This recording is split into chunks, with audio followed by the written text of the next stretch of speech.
America अपने जिस buzzing bee kamikaze drones Ukraine को दे रहा है वो सुइसाइड हमलावर की तरह काम करते हैं, आत्मघाती हमलावर की तरह। आपको बताते हैं कि कामिकाजी ड्रोन्स क्या होते हैं।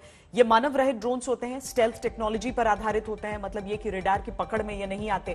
ड्रोन्स अपने साथ विस्फोटक लेकर उड़ते हैं, एयर डिफेंस सिस्टम को चकमा देने में सक्षम है, दुश्मन के क्षेत्र में ऐसे जाते हैं और ड्रोन्स के सिस्टम में फोटो के जरिए टारगेट सेट कर दिया जाता है। टारगेट तक पहुंचने पर ये उस पर विस्फोटक लेकर गिर जाते हैं। ये ड्रोन्स दुश्मन पर एक तरह का आत्मघाती हमला करते हैं। इसका इस्तेमाल स्वॉर्म ड्रोन सिस्टम में भी किया जाता है। इनकी रफ्तार 130 किलोमीटर प्रति घंटा होती है और 3 किलो तक विस्फोटक ले जाने में ये सक्षम है। करीब 30 मिनट तक ये उड़ान भर सकते हैं, यानी आधे घंटे आत्मघाती स्ट्राइक और दुश्मन का काम तमाम।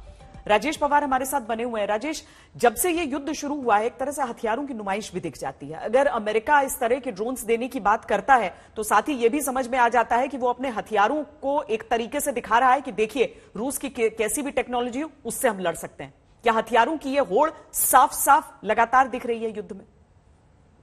देखिए, यूक्रेन एक तरह से अभी एक प्लेग्राउंड बन गया है अमेरिका और रूस के बीच में, उनके अपने लेटेस्ट हथियार यूज करने के लिए, तो देखने के लिए कि वो कितने इफेक्टिव हैं एक दूसरे के खिलाफ।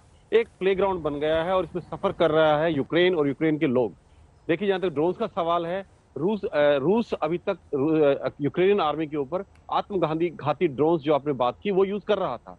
तो फिर अभी यूक्रेन ने ये गुजारिश की थी अमेरिका से कि उनको इस तरह कुछ ड्रोन्स दिए जाएं, और जो अभी बड़ी मात्रा में उनको सप्लाई किए जा रहे हैं। और ये ड्रोन्स जब हम बात कर रहे हैं इस वक्त भी उनको सप्लाई किए जा रहे हैं।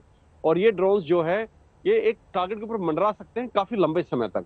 इनके अंदर जैसा आपने बोला कि या तो उसकी फोटो फीड होती है जिसको आइडेंटिफाई करते हैं और फिर स्ट्राइक करते हैं, या इनको जो गाइड किया जा सकता है ताकि टारगेट के ऊपर ले जाके, जैसे नाम से ही जाहिर होता है, मक्खी जैसे होती है, मक्खी को कहाँ बैठाना है ये आप डिक्टेट कर सकते हैं रिमोट कंट्रोल से, और वो जहां बैठेगी इम्पैक्ट से वहीं फट जाएगा वो एक्सप्लोजिव, और जो भी टारगेट है वो तबाह हो जाएगा। और यही कारण आप देखें कि अभी जो पिछला युद्ध हुआ था आर्मीनिया और अजरबैजान के बीच में, वहां पूरा गेम बदल दिया था ड्रोन्स ने।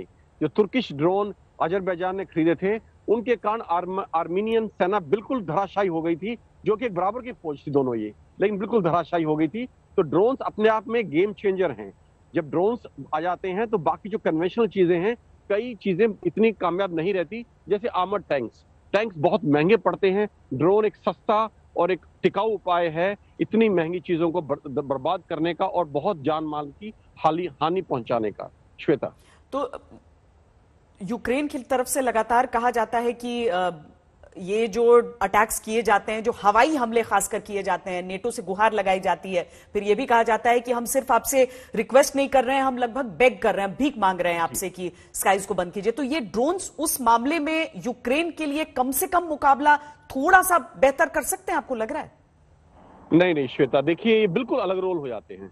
ड्रोन्स की जो कैपेसिटी है, जो इनकी हम बात कर रहे हैं, स्वॉर्म ड्रोन्स की बात कर रहे हैं, और ये जो ड्रोन्स अभी अमेरिका दे रहा है, ये मैक्सिमम पेलोड इनका 1 से 1.5 किलो है। आपने 3 बताया, हो सकता 3 भी हो, मुझे उसकी जानकारी नहीं है। तो 3 किलो, और ये जो इनकी जो रेंज है, इनकी जो मारक क्षमता है, वो बहुत मिनिमम है। वो एयरफोर्स को या हवाई जहाजों को या एयर डिफेंस को इस वक्त उसकी भरपाई नहीं कर सकते। लेकिन अगर आपने प्रेसिडेंट बाइडेन का आज का स्टेटमेंट सुना हो, उन्होंने बोला है कि हम यूक्रेन को 750 एयर डिफेंस सिस्टम्स देंगे। अभी देखना यह है कि वो एयर डिफेंस सिस्टम कौन से हैं, जो उनके पुराने हो चुके हैं, जो उनको इस्तेमाल नहीं करने वो हैं, या latest state of art air defence system मिलेंगे। क्योंकि देखिए, उन्होंने अभी 2 पेट्रियट मिसाइल, जो कि most advance air defence system है अमेरिका के पास में, उन्होंने पोलैंड में तैनात किए हैं, जो कि एक नेटो मेंबर है। अगर वो इस तरह से या उसके सिमिलर कोई सिस्टम देते हैं तो यहाँ बहुत बड़ी मात्रा में जो अभी युद्ध की स्थिति है उसमें बदलाव आ सकता है। जो अभी एयर डोमिनेंस टोटली रशिया के पास में है वो बदल जाएगा।